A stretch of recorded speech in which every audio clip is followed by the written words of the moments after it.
Hello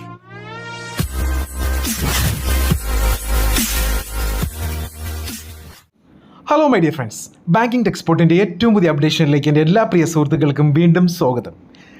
ഇന്നത്തെ വീഡിയോയിൽ ഒരു കിഡിലം അപ്ഡേറ്റാണ് നമ്മളിവിടെ ചെയ്യാൻ പോകുന്നത്. അതായത് ഒരു RBI അപ്രൂവ്ഡുള്ള ഒരു പുതിയൊരു NBFC വന്നിട്ടുണ്ട്.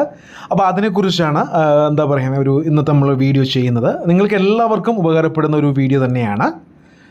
അപ്പോൾ അതിനു മുമ്പ് ഒരു ചെറിയ കാര്യം പറഞ്ഞോട്ടെ. നമ്മളിൽ പല ആൾക്കാർക്കും നമ്മളുടെ എലിജിബിലിറ്റി, ലോൺ അപ്ലൈ ചെയ്യാനുള്ള എലിജിബിലിറ്റി ഞാൻ ഉൾപ്പെടെ പല ആൾക്കാർക്കും ബാങ്ക് എങ്ങനെ നമ്മുടെ എലിജിബിലിറ്റി കണക്ക് കൂട്ടുന്നു ഇതൊന്നും അറിയില്ല.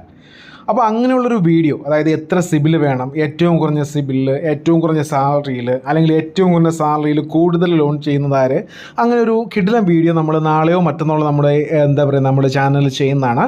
അത് നിങ്ങൾ ചോദിച്ചാണ്, ഒരുപാട് പേര് എന്നെ റിക്വസ്റ്റ് ചെയ്താണ് ഈ ഒരു വീഡിയോ ചെയ്യാൻ. നമുക്ക് നാളെയോ മറ്റന്നാളോ ആ ഒരു വീഡിയോ ചെയ്യാം. അപ്പോൾ ഇന്ന് ഇവിടെ നമ്മൾ പരിചയപ്പെടുത്തുന്ന ഒരു കിഡിലം ആപ്ലിക്കേഷനാണ്.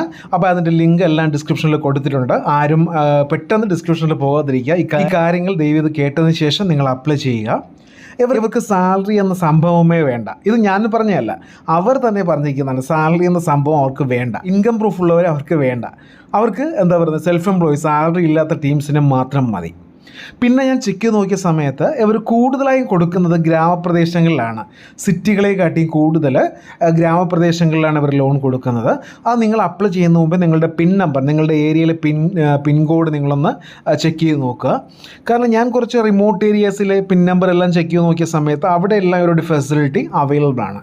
എന്നാൽ എറണാകുളം ജില്ലയിലെ കുറച്ച് ഭാഗങ്ങളിൽ, മെയിൻ ഭാഗങ്ങളിൽ നോക്കുന്ന സമയത്ത് ഇവരുടെ സർവീസ് അവൈലബിൾ അല്ല എന്നാണ് കാണിക്കുന്നത്. എന്താണ് അതിൻ്റെ റീസൺ എന്ന് എനിക്കറിയില്ല. പക്ഷേ ഗ്രാമപ്രദേശങ്ങളിലെ ആൾക്കാർക്ക് ഈ ലോണിനെ കുറിച്ചൊന്നും വലിയ ധാരണയില്ല. അപ്പോൾ അവർ എന്തായാലും അടയ്ക്കും, പേടി കൊണ്ട് അടയ്ക്കും എന്നൊരു വിചാരമായിരിക്കും അവർക്കുള്ളത്. ഇൻ കേസ് ഞാനത് പറയുന്നുണ്ട്, സിറ്റിയിലുള്ള ആൾക്കാർ അടയ്ക്കാതിരിക്കുമെന്നല്ല ഉദ്ദേശിക്കുന്നത്.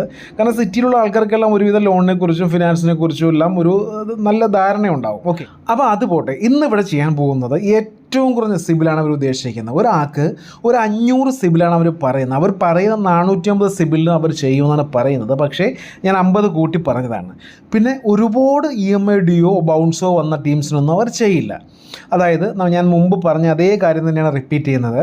നിങ്ങൾ ലോൺ എടുത്തു, ആദ്യത്തെ ഒരു EMI മാത്രം ക്ലോസ് ചെയ്തു, പിന്നെ ഒരു 12, 13, 14 EMI ബൗൺസായി. ഇങ്ങനെയുള്ളവർക്ക് എവരെന്നല്ല ഏത് സിബിൽ കുറഞ്ഞ ആൾക്കാരും ചെയ്യില്ല. കാരണം എവരെന്ന് എടുത്താലും അവർ അടയ്ക്കില്ല എന്നാണ് അവർ നോർമലി കരുതുന്നതല്ല. നമ്മളായാലും അങ്ങനെ തന്നെയാണ് കരുതുന്നത്. അപ്പോൾ അധികം ഡിഫോൾട്ടൊന്നുമില്ലാത്ത ഒരു 500 സിബിൽ സ്കോറൊക്കെ ഉള്ള ആൾക്കാർക്ക് ഇവ തീർച്ചയായിട്ടും ലോൺ കൊടുക്കും. നിങ്ങൾ മസ്റ്റായിട്ടും ആവശ്യമുള്ളവർ ചെക്ക് ചെയ്ത് നോക്കുക. പുതിയ NBFC ആണ്. അതായത് കേരളത്തിൽ അവർ ലോഞ്ച് ചെയ്തിരിക്കുന്നത് ഇപ്പോൾ ആദ്യമായിട്ടാണ്. ഏജ് പറയുന്നത് 18 വയസ്സ് മുതൽ 65 വയസ്സ് വരെ പ്രായമുള്ളവർക്ക് ഇവർ ലോൺ ചെയ്യുന്നതാണ്.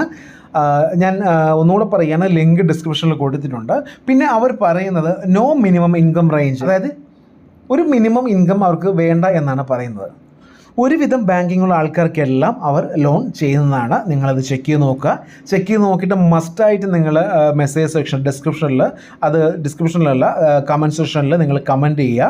അത് മറ്റുള്ളവർക്കും തീർച്ചയായിട്ടും യൂസ്ഫുൾ ആയിരിക്കും. അപ്പോൾ എനിക്ക് തോന്നുന്നത് ആധാർ കാർഡും പാൻ കാർഡും മാത്രം മതി. ഇൻ കേസ് സാലറി ഉള്ളവരും ചെയ്ത് നോക്കുക. സാലറി സ്ലിപ്പ് കൊടുക്കുകയാണെങ്കിൽ, അല്ലെങ്കിൽ സാലറി സ്റ്റേറ്റ്മെൻറ്റ് കൊടുക്കുകയാണെങ്കിൽ എത്ര കിട്ടുമെന്ന് ചെക്ക് ചെയ്ത് നോക്കുക.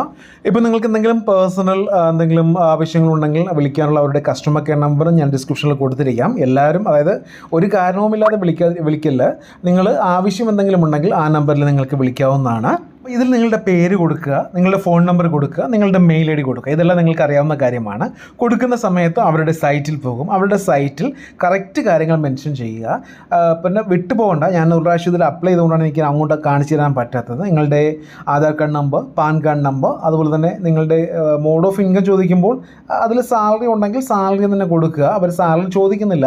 പിന്നെ നിങ്ങളുടെ മറ്റ് ഡീറ്റെയിൽസ് എല്ലാം ക്ലിയർ ആയിട്ട് കൊടുക്കുക. ജോബ് എക്സ്പീരിയൻസോ വർക്ക് എക്സ്പീരിയൻസോ ഉണ്ടെങ്കിൽ എല്ലാം 1 ഇയറിൽ കൂടുതൽ തന്നെ കൊടുക്കുക. സാലറി ക്രെഡിറ്റ് ചോദിക്കുന്നെങ്കിൽ അത് ഓൺലൈൻ തന്നെ കൊടുക്കുക. അല്ലെങ്കിൽ ബൈ ചെക്കോ ബൈ ക്യാഷോ ഒന്നും കൊടുക്കരുത്. ഞാനിത് എല്ലാത്തിനും പറയുന്നതാണ്. എല്ലാത്തിനും കോമൺ ആയിട്ട് ചെയ്യുന്നത് ഇങ്ങനെ തന്നെയാണ്. സാലറി ഉള്ളവർക്ക് പിന്നെ ചെയ്യേണ്ട ആവശ്യമില്ല, അവർക്കറിയാം. സാലറി ഇല്ലാത്തവരും അങ്ങനെ തന്നെ ചെയ്യുക. അപ്പോൾ ഞാൻ ചെക്ക് ചെയ്ത് നോക്കിയിട്ട് വളരെ നല്ല ഓപ്ഷനാണ്. അധികം ഇൻട്രസ്റ്റ് റേറ്റോ കാര്യങ്ങളോ ഒന്നും തന്നെ ഇല്ല.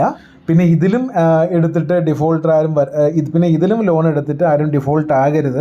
കാരണം ഉള്ള ഏതെങ്കിലും ഒരു കച്ചിത്തുരുമ്പായിരിക്കും ഈ ഒരു ലോൺ അല്ലെങ്കിൽ ഈ ഒരു NBFC. അപ്പോൾ ഇതിലും ഡിഫോൾട്ടായിട്ട് വരുത്തി നിങ്ങൾക്ക് തന്നെ പണി മേടിച്ച് കൊടുക്കരുത്. അപ്പോൾ ഞാൻ പറഞ്ഞ കാര്യം നിങ്ങൾ വിട്ടുപോകണ്ട. നമുക്ക് നാളെയോ മറ്റന്നാളോ നമ്മുടെ വീഡിയോയിൽ ഏറ്റവും കുറഞ്ഞ സിബിലുള്ളവർക്ക് അല്ലെങ്കിൽ സിബിൽ ഇല്ലാത്തവർക്ക്, മീൻസ് സിബിൽ ഇല്ലാത്തവരെന്ന് വെച്ചാൽ 480 സിബിലുള്ളവർക്ക്, സാലറി കുറഞ്ഞവർക്ക്, സാലറി കൂടിയവർക്ക്, ഏത് ബാങ്കിൽ അല്ലെങ്കിൽ ഏത് NBFC ചെയ്താൽ കൂടുതൽ തുക കിട്ടും, അല്ലെങ്കിൽ നിങ്ങളുടെ ലയബിലിറ്റി പോയി കിടക്കുന്നവർക്ക്, ബാധ്യത ഒരുപാടുള്ളവർക്ക്, ചിലപ്പോൾ ഒരു 15,000 രൂപ സാലറി ഉള്ള ആൾക്ക് ഹോം ലോൺ കാണും, പേഴ്സണൽ ലോൺ കാണും, ഒരുപാട് കടബാധ്യതകൾ കാണും. അപ്പോൾ അങ്ങനെയുള്ളവർക്ക് വീണ്ടും ഏതിൽ നമുക്ക് ചെക്ക് ചെയ്ത് നോക്കാം, അല്ലെങ്കിൽ നെഗറ്റീവ് സിബിലുള്ളവർക്ക് എവിടെ നമുക്ക് ചെയ്യാൻ പറ്റും, അങ്ങനെയുള്ള ഫുൾ ഇൻഫർമേഷൻ നമുക്ക് മറ്റന്നാൾ അല്ലെങ്കിൽ നാളെയോ, ഞാൻ പറഞ്ഞ പോലെ നാളെയോ മറ്റന്നാളോ ഒരു വീഡിയോയിൽ ഫുള്ള് ചെയ്യുന്നതാണ് നിങ്ങളുടെ റിക്വസ്റ്റ് പ്രകാരം. അപ്പോൾ ഈ ഒരു ആപ്പ് നിങ്ങൾ ചെക്ക് ചെയ്ത് നോക്കിയിട്ട്, പുതിയ ആപ്പാണ്, RBI അപ്രൂവ്ഡ് NBFC ആണ്, പേടിക്കേണ്ട. നമുക്ക് എന്താ പറയുന്നത്, നമുക്ക് വലിയ റിസ്ക് ഒന്നുമില്ലാതെ തന്നെ ഇതിൽ നിന്ന് ലോൺ കിട്ടുന്നതാണ്. ആരും വെറുതെ ചെക്ക് ചെയ്ത് നോക്കാൻ വേണ്ടി ലോൺ എടുത്ത് കൂട്ടരുത്, അത് നിങ്ങൾക്ക് തന്നെ ഭാവിയിൽ ദോഷം ചെയ്യും. ഞാൻ ആരെയും നിർബന്ധിക്കുന്നതല്ല. അപ്പോൾ നിങ്ങളുടെ ക്യൂരിയോസിറ്റി കൊണ്ടും ചെക്ക് ചെയ്ത് നോക്കരുത്. ആവശ്യമുണ്ടെങ്കിൽ, എന്തെങ്കിലും എമർജൻസി കേസിൽ നിങ്ങൾക്ക് ആരും പൈസ തരുന്നില്ല എന്നുണ്ടെങ്കിൽ മാത്രം നിങ്ങൾ ഇങ്ങനെയുള്ള RBIയോ അല്ലെങ്കിൽ ഇൻകേസ് ബാങ്കിലെ തന്നെ ഡിപ്പെൻഡ് ചെയ്യുക. ഓക്കെ, അപ്പോൾ ഇന്നത്തെ വീഡിയോ എല്ലാവർക്കും ഇഷ്ടമായെന്ന് കരുതുന്നു. ഇഷ്ടമെങ്കിൽ ഷെയർ ചെയ്യുക, ലൈക്ക് ചെയ്യുക, സബ്സ്ക്രൈബ് ചെയ്യുക. Thank you for watching my video. Have A nice day.